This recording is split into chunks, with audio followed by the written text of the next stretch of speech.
It's another edition of Jurisprudential Tuesday, a program brought to you by the Faculty of Law, University of Leo. This program seeks to educate, inform, analyze, and address issues from the legal perspective. I am Odinaka Chukwu Ihanacho, your host on this edition. It's been a week since the rearrest of the suspended CBN Governor Godwin Emefiele, a trending and controversial issue which has drawn the attention of legal experts and non-legal experts to share their views and opinions. The embattled CBN Governor was arrested by the Department of State Service on the grounds of terrorism, and this has been described by some groups as void and laughable, as earlier court judgment has voided the terrorism allegation and banning them from arresting him. The secret police and officials of the Nigerian Correctional Service were in a clash over whom to take custody of the suspended and embattled CBN governor after Justice Nicholas Owido of the Federal High Court in Lagos admitted Emefiele a bail of 20 million naira. The operatives of the Department for State Service took custody of Godwin Emefiele after the physical fight. Joining us to shed more light on this burning issue of disobedience to court orders and the legal implication in Nigeria is a seasoned lawyer with practice spanning diverse areas. He is the managing partner, Kalapansi Partners, KP Law, LLP, and Associate Chartered Institute of Arbitration, UK. He is Clement Ita Imo. Barrister Clement Ita Imo, it's good to have you on today's edition of Jurisprudential Tuesday. Thank you very much, Ihanacho. But let me just mention the title barrister is not used, so I prefer to be referred to as just Clement. Okay, thank you so very much, Clement Ita Imo. Let's get straight to the basics of this issue. What's a court order and how can one disobey a court order? Okay, so that's two questions in one. Let's take the first part. What is a court order? A court order is any pronouncement of a court of law. Wherever a court sits, as long as it is called a court, once it makes any statement, that statement is an order of court. And it comes by way of a ruling, especially when there's a subject matter before the court, and the court says, most of the time you hear a court say, now my ruling, or now my judgment. Or the court might also use introductory phrases like, I hereby order as follows. Whatever follows after such phrases is an order of court. So, laying the basics of what a court order is, how can one disobey a court order? Okay, now a court order carries the weight of law. That there is no reason and no ground upon which, or a basis upon which a court order can be disobeyed or should be disobeyed. Because it carries the force of law, it must be carried out to the letter. If the judge says, I hereby order that you go home, you have no choice, you must go home. If the court says, I hereby order that you take off your tie, you have no option, you must take off your tie. Why? Because there is a subsisting order of court. Okay, but there are instances where you might not carry out the court order, but not exactly not carrying it out. What will happen in that scenario will be that the order of court will no longer exist. Okay, so you cannot disobey a court order. All you can do is look for a way for the court order to cease to exist. Now there are two ways to go about that. If I'll just throw more light on that. The first option is are these the exceptions or the restrictions to obeying court orders? I wouldn't exactly call them exceptions, and my reasons are this. If you say that you don't carry out an order because the order no longer exists, it doesn't mean that you're disobeying the order. For instance, you tell me, come on the show tomorrow, and I'm supposed to come by 2 p.m. and you call me at 1 p.m. and say, oh, don't come anymore, this event will not hold. It doesn't mean I've disobeyed that invitation, no. It means that the event will no longer be holding. So there are two instances where someone who is not satisfied with a court order can have some form of leverage. Number one, that the person can approach the same court and ask the court to set aside the order. So the court sits now and says, Clement, you must take off your tie. And that's the order of court. And I don't feel like taking off my tie, maybe because of the temperature, or maybe I'm feeling cold. I have two options. Number one option is I tell the court, please, I do not want to take off my tie. And I beg you, Mr. Court or my Lord Judge, please remove that order. Please reverse your order. It's called vacation of order. Vacation of the court order. When that happens, it means the order has been vacated and it no longer exists. So there's no longer anything to obey. Option 2 is that where you are not satisfied with an order of court, you can go on appeal to a superior court. So a judge of a high court tells me, Clement, I want you to take off your jacket and your tie. I say, my lord, I'm not satisfied with that. I have a right of appeal. I go to the court of appeal and say, my lords of the court of appeal, the high court said I should take off my jacket and I don't want to take it off. And please, I need you to give another order of setting aside the order of the high court. So what has happened? The order of the high court will be set aside. The court of appeal will now say, okay, Clement, we have listened to you. Do not take off your jacket. What does that mean? The order of the court to take off my jacket has been set aside and is no longer subsisting. Back to where we started from. If the order still exists, no matter how small, it must be obeyed because it carries the force of law. There's no option at all. You talked about vacation of court orders. In a case where a court vacates its orders, does it mean there will be no other subsisting order for maybe anyone to obey? Yes, like the word implies, vacate. It means to remove. If a court goes ahead to make a decision and says this should be done, and then maybe because of the facts before the court, and then after the decision is made or the judgment is given, you approach the same court and say, my lord, I think there are reasons why you should not have taken that decision. You looked at A, B, C, and D. You didn't look at E, F, and G. They are now here before you, my lord. Look at them.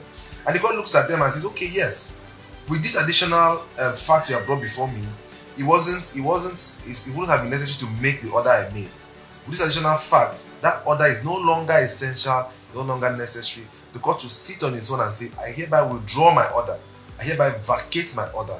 When that happens, there is no longer an order to be obeyed, and therefore there is nothing to do. Okay, so how do you weigh the potential consequences of people who disobey court orders? Okay, disobedience to order of court is a very grave offense. It's an offense triable by law. It is called contempt of court. When a court gives an order, like I said in the earlier scenario, Clement, take off your jacket, and I said no, I will not take off my jacket.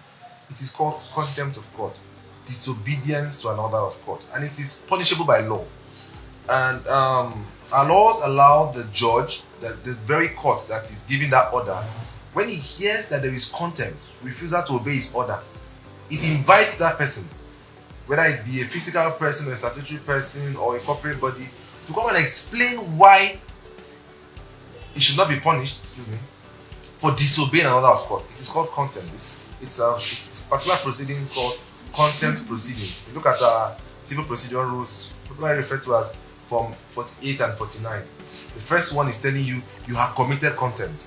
You are actually in disobedience of the court order. That's Form 48. 49 says that you should come and explain to the court why you should not be punished for disobeying the order of court. Okay, so it's a criminal offense to disobey a court order, and a person can actually be sent to prison for such disobedience to court order. Thank you for making justice to that. My next question will be, what happens when court orders are conflicting? Now, when court orders are conflicting, that's quite a dicey one, because court orders must be obeyed. Now, for you to say court orders are conflicting, it means that two courts of equal jurisdiction are giving the same order. Let's say a federal high court sitting in Ikoyi says, Clement, take off your tie. A same federal high court of equal jurisdiction, parallel jurisdiction, let's say sitting in Abuja, says, Clement, put on your tie. At that point in time, there will be the confusion, which one should I obey? Because once you obey one, you're disobeying the other. And you know you must obey court order. The moment you disobey, it becomes contempt of court. The only option available is to approach a higher court, which in this case would be the Court of Appeal. The Court of Appeal will now decide and say, it's going to decide one way or the other. If it says, Clement, keep up, put on your tie, it means you are listening to a superior court, because the court will automatically set aside the other conflicting order. Okay? And then even when there are two courts of appeals saying the same thing or different things from different angles, that's why we have the Supreme Court that would now give its judgment. Interestingly, there's only one Supreme Court, so you cannot have two conflicting decisions from the Supreme Court. But to add to that real quick, you can have conflicting decisions from the Supreme Court in an instance where, let's say 5 years ago, the court ruled and said, Clement, take off your tie in such circumstances. And then 3 years later, or right now in today, say 5 years ago, now today, the court says, do not take off your tie, wear your tie. Those are conflicting decisions, right? What you now pay attention to is which one is more recent. Because it means that the one that has come in today has offset the one that existed before. So we are dealing with now. What is the law now? Because what the court says today becomes the law today. So court orders has to do with a matter of time. Yes, matter of time. So let's now narrow it down to the Godwin Emefiele's case. Quite an interesting one. It's an interesting one, which I'm sure that a lot of people are interested in knowing what's next in this case. So what were the charges cited by the DSS for the rearrest, or rather the arrest of the CBN governor, the suspended CBN governor, rather, Godwin Emefiele? Okay, I'll take it from two perspectives. First, the arrest, and then the purported rearrest. Okay, so let's start with the arrest. Now, as we all know, Godwin Emefiele was the CBN governor from 2014 up till very recent yesterday, as June 10, when he was suspended by the President and Commander-in-Chief, Bola Tinubu.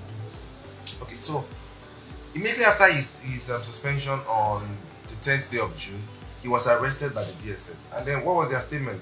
That they want to carry out investigations. So there was no news about the reasons for his arrest.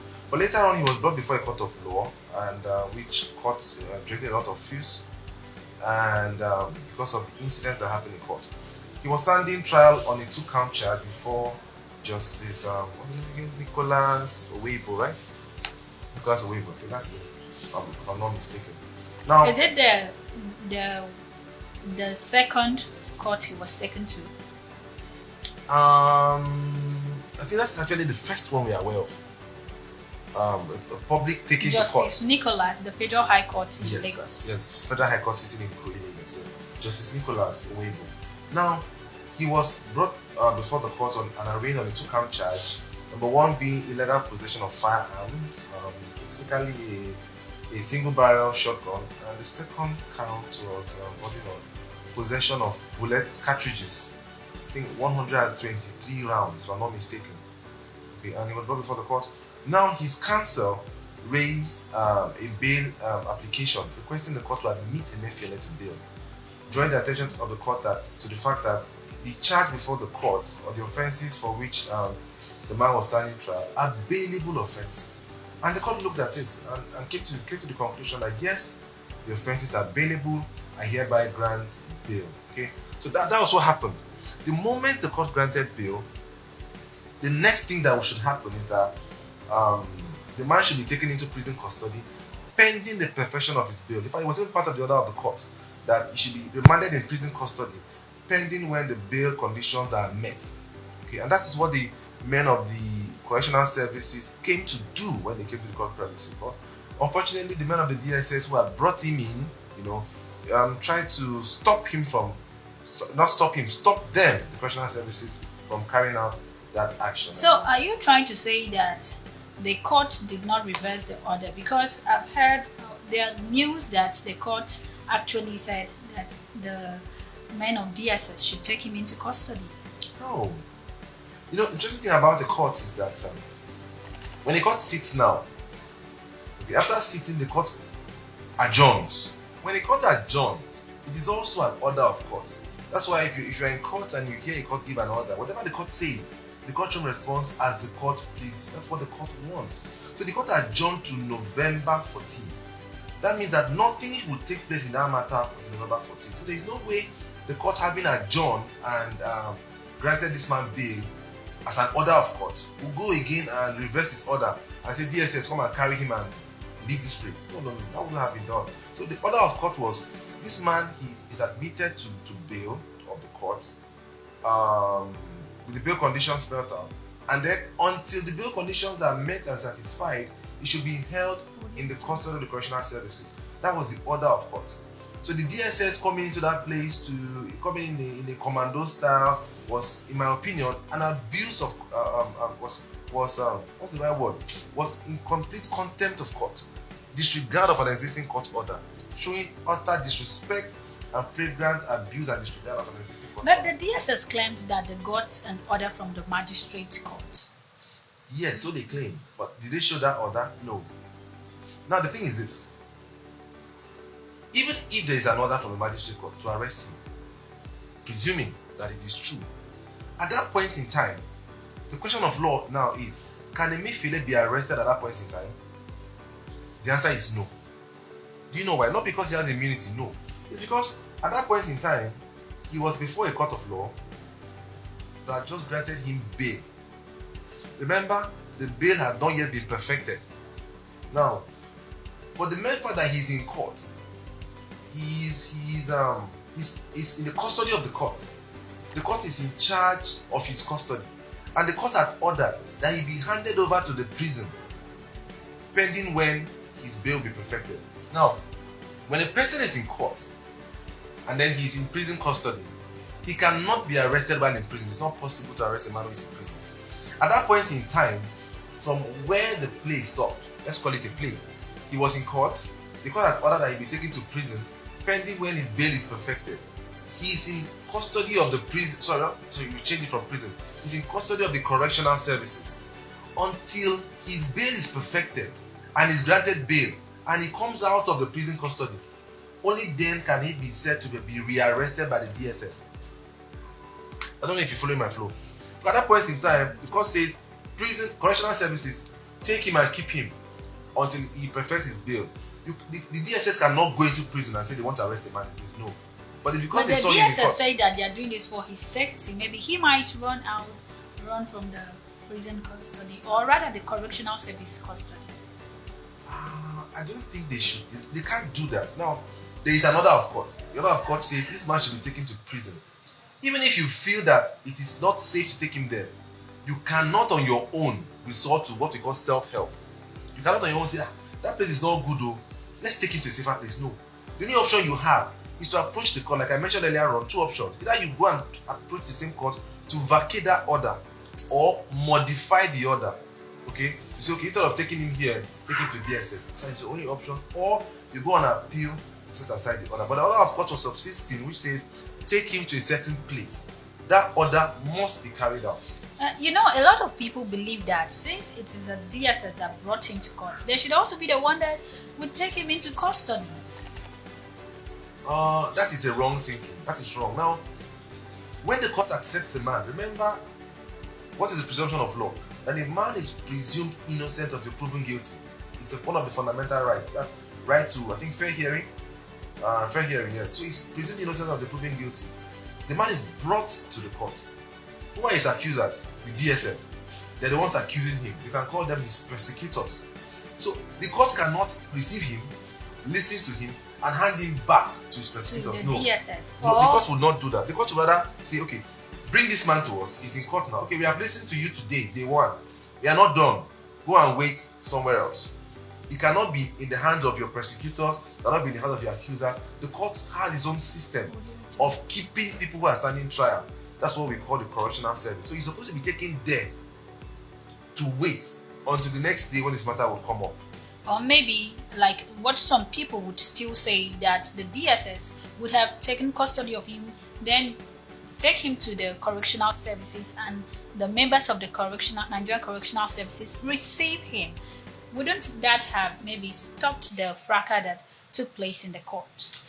You see, the DSS acted very wrongly and very badly, going into the court premises in the commando style I choose to use the word kidnap. You'll be using commando style. Yes, because they came in like commandos, all covered in masks, carrying guns. You know, when they're not looking like commandos, they were looking like commandos. Okay, it is wrong. It is not done anywhere.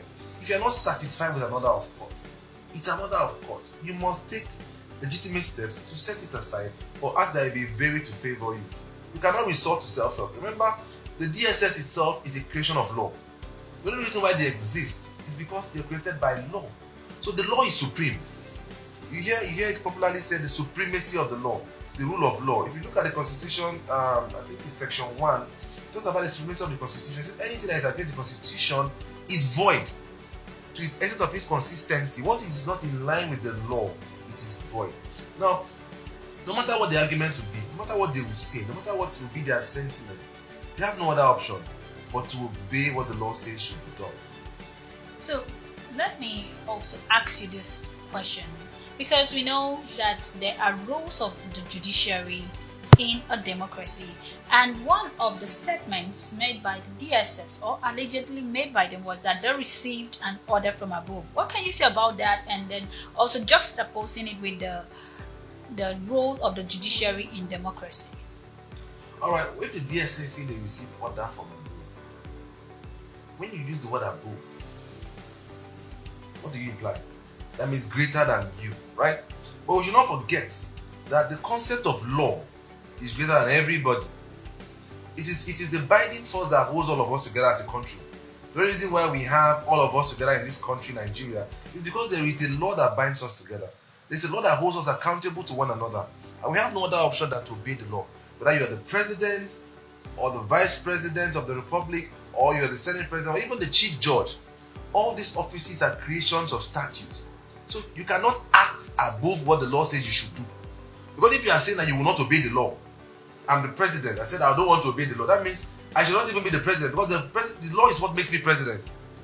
My first act of disobedience would mean that I am not then the president.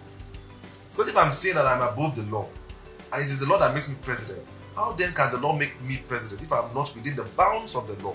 So when you say I'm from above, no matter how above you would be, now DSS, as we are made to understand, is the state police, secret police, and they receive their directives and instructions directly from the presidency. The next question is, I ask myself, is the president above the law of the land?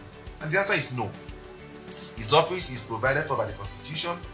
The executive, the legislature, executive and judicial are provided for by sections 4, 5 and 6 of the Constitution. It provides their powers, what they can do and what they cannot do. So for you to say you're taking instruction from above, that's absurd. Remember, there's a common parlance that says, let justice be done, though the heavens fall.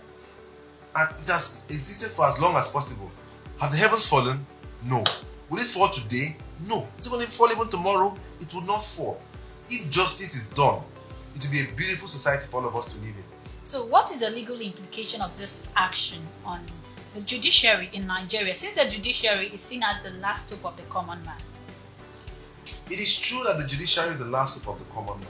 And why is that so? Because the judiciary is the one, remember, it's by the provisions of section 6 of our constitution, judiciary interprets the law. So the legislature makes the law, it tells you this is the law. This is how you should operate the law. You know, it's basically can be referred to as the law in motion. Okay, so even while you are operating within the bounds of the law, the judiciary is there to tell you, yes, you are operating within the bounds of the law. No, you are not. You are going beyond your powers. You cannot go here, you cannot go there. The judiciary has a very important role to play because it's a major watchdog of the executive and the legislature. Okay, to make sure that they are acting within the powers allowed them by law.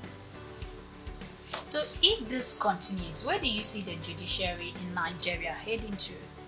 And do you think people would be obeying court orders?